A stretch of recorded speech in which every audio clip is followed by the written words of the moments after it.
come make a last minute Furby disco costume with me. By the time I realized I wanted a costume, there was only one day left, so we really had to push this thing out fast. And being that we just worked on these Furby merkins, Furbies were on the top of my mind. Now, I had actually pinned a version of this costume years and years and years ago, and I have wanted to recreate it ever since. And there's so many different ways that I've seen people make these. I ultimately decided to use a cardboard box for the shell. But if you didn't wait until the day before Halloween, I do think that the method of using PVC pipes would be much better. With that said, I also use this piece of molding to make the top arch, and then I just put the cardboard around it. Additionally, when I saw other people making the shell, they would be doing all these calculations to make sure that it came out to the right size. I'm more of a measure never kind of girl myself, but once I looked at it standing all together, it definitely was a bit too tall, so I had to take some off of the bottom. Finally, I cut the ears out of cardboard too, and this was the first time it felt like it was starting to come to life. Now, I had ordered all my supplies on Amazon, but unfortunately they dropped the ball, and of course it was running late. So I ended up getting this tinsel at Target, and even though it wasn't the initial colors that I imagined, it still ended up working out great.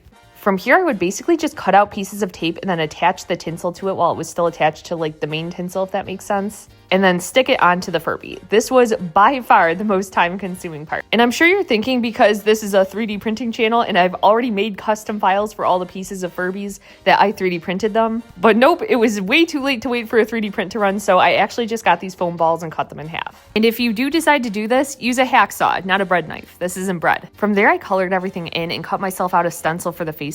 I originally planned on using foam board, but my scissors cut through it like steel wool, so we axed that plan and used poster board. And finally, I used wrapping paper and cardstock to make the eyelids and eyelashes. And here's the finished product. Although this could have been better in a lot of ways, overall, I was so happy with how it turned out, especially considering it only took a few hours. But the bigger challenge is going to be not sweating to death inside.